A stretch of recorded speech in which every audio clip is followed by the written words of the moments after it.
Chapter 6. Ace dropped his passengers off outside the village of Tonale. Wouldn't do for me to fly too near your DSA, he said. Thank you, Mr. Lizard, cried the questers. Ace gave a salute, spread his wings again, and took off. The sun was going down as the questers headed south on Hunchman's Path. Just think, said Wiglaf. One may be in the library with Brother Dave right now. What's all that light up ahead? Said Janice. "'Tis DSA, exclaimed Erica, all lit up with torches. As tired and hungry as they were, the questers broke into a run. They reached their school and started over the drawbridge. What's this? Cried Erica, and they all looked up at a new golden sign blazing over the castle gate. Mordred's Castle of Fortune. What does that mean? Asked Dudwin. Let's find out what crazy thing is going on now, cried Janice. They ran through the gate to the castle yard. Dozens of small tents dotted the ground. Student teachers stood on tall ladders, and by the light of many torches, they were painting the castle gold. Is this some sort of camping trip? Said Dudwin. I fear Uncle Mordred has lost his mind, cried Angus. Baldric the Bold stuck his head out of a tent and said, Shh!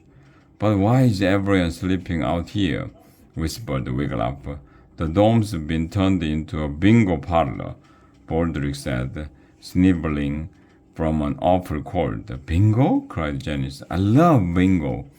We don't get to play, said Baldric, wiping his nose on his sleeve. It's for the customers. What's coming next week? What customers? Cried Angus. What's happening around here? Wiglaf didn't care what was happening. I'm going up to the library to see Worm, he said. Can't, said Toblad, sticking his head out of another tent. Lads and lassies aren't allowed in the castle till breakfast. Wiglaf cupped his hands to his mouth and shouted in the direction of the library tower. Worm! Worm! Are you there? Shh! Came a loud chorus from inside the tent. Find a spot and go to sleep, cried Toblad, while his friends spread their blankets on an empty patch of grass beside the practice dragon. Wiglaf ran to the henhouse. Perhaps his pig, Daisy, had seen Worm. Wiglaf way, cried Daisy when she saw him. Either they or I in the bay on way. No, said Wiglaf. I was hoping he was here at school. Daisy shook her head. Who is me? Cried Wiglaf. Where can that dragon be? On way, ilway, oh hey, I, said Daisy. Wiglaf sighed. Then he told Daisy how a minstrel told him he was not who he seemed to be, how they had nearly been eaten by trolls, and how a dragon had flown them back to DSA. As he walked slowly back to his friends across the castle yard, Wiglaf spied two student teachers carrying what looked like a roulette wheel. And now he wanted to know what was happening at DSA.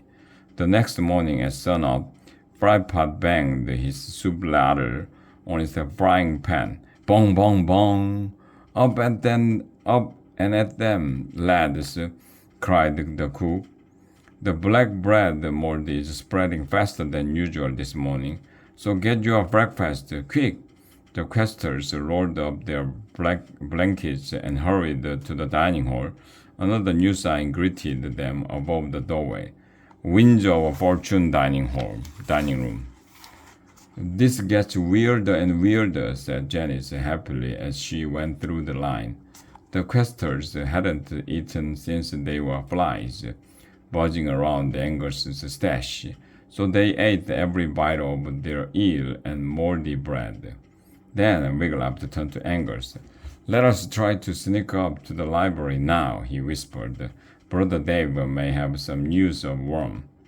Without being noticed, the two lads left the dining hall and raced up the 427 steps of the library tower. After all their hard questing, Angus wasn't even out of breath. "Brother Dave?" called Wiglaf as he walked into the book-filled room. "Ah, lads," said the little monk, coming out to meet them. "I canst tell from thine faces that thou didst not find the worm." "No," Wiglaf said sadly. "And you haven't heard from him?" Brother Dave shook his head. "Do not give up hope, lads," he said. "I knowest thy worm shalt come back to thee soon." Angus peered out through a slit in the castle wall. "There are crazy signs all over the place," he said. "Listen to this. Try your luck ball toss, 2 cents. Guess how many jelly worms in the jar, 2 cents. Modi guesses your weight, 3 cents. If he's wrong, you win a brand new penny."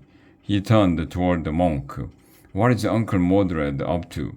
"I knows not," said Brother Dave. "Yet he has turned yon classrooms into gaming parlors, and he has sent all thine teachers up to Chatin Charlie's school of card dealing." The little monk shrugged.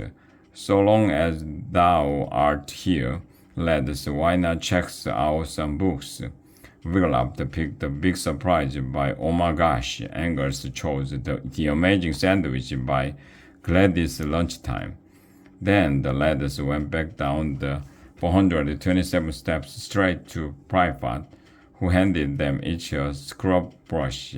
For the rest of the day, they scrubbed the writing off the private words.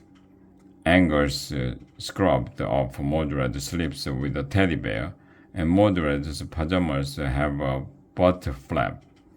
"Both true," said Angus, as he dipped his scrub brush into the studs. As Wiglaf scrubbed off Mordred smells like old beans, he caught sight of the headmaster hurrying down a hallway.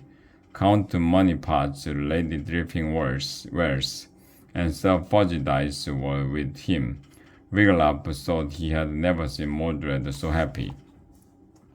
That evening in the Winds of Fortune dining room, Priphat called, "All stand for the headmaster." Everyone popped up and Mordred swept in. His violet eyes sparkled as he made his way to the head table. Lady Dripping Wealth, Count Money Pots, and Sir Pudgy Dice trailed behind him and sat down. Mordred remained standing. "Tomorrow," he bellowed, "is graduation day at DSA. Hooray!" cheered the class 3 lads and lasses. "We are here." "Not just you," said Mordred. "It's graduation day for one and all." "Uncle," cried Angus, "what can you mean?" "I mean, you're all graduating, every last one of you." Mordred smiled, and his gold from tooth glimmered in the torchlight. Wiglaf felt sure that the headmaster meant they would graduate to the next class, that he and his friends would move up to class 3. "I sent your rig out to invite your families to the ceremony," Mordred went on. "How kind of you, sir," cried Tobled. "Graduation tickets cost 10 pennies each." Mordred rubbed his chubby hands together. "By tomorrow I'll be rich and DSA will be no more." Cries of "What?" and "Why?" and "About time?" filled the dining hall. Wiglaf was stunned. DSA would be no more? Mordred couldn't mean it. "Brother Dave," called Mordred, "where are you?" "Here'th," answered the little monk from a table in the back. "I need diplomas," thundered Mordred. "Make one for every lad and lass. Don't bother with fine penmanship. We need speed here." "I shalt do it," said Brother Dave, "but please tell us why." "My partners," Mordred grinned over at his 3 visitors, "that I are turning this money-losing dump I'm in school into a casino. Gambling, betting, games of chance, that's how fortunes are made, not by trying to educate a slew of hapless nitwits. Are you talking about us? Cried Baldric. You bet I am, boomed Mordred. He looked around. Lobelia, make yourself known to me. Sitting next to you, Morty, said Lobelia. Ah, said Mordred, you are in charge of caps and gowns, sister. Don't spend any money on them. All right, questions? Dozens of hands went up. No questions, good, Mordred smiled. Diners dismissed. But we haven't finished our supper, sir, cried Baldric. Take it with you, cried Mordred. Empty the room. I've got painters waiting to get in here. Out, you little blighters. Scott! That night, Erica built a campfire in the castle yard. Many lads and lassies sat around it. What do you plan to do after graduation, Wiggy? Angus asked. Keep on questing until I find the worm, said Wiglaf. You can't, said Dudwin. Once the father learns that school is closing, we'll have to go back home and pick cabbages. Wiglaf sighed. Back to my 11 brothers who punch me every chance they get.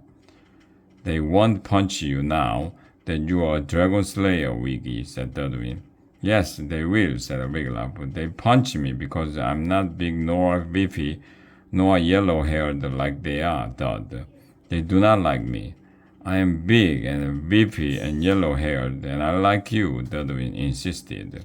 After graduation, I shall become a wandering knight, Erica put in. I shall slay wicked dragons, the gigantic ones that flame villages and eat toast villagers. Wiglaf shuddered at the thought of such dragons.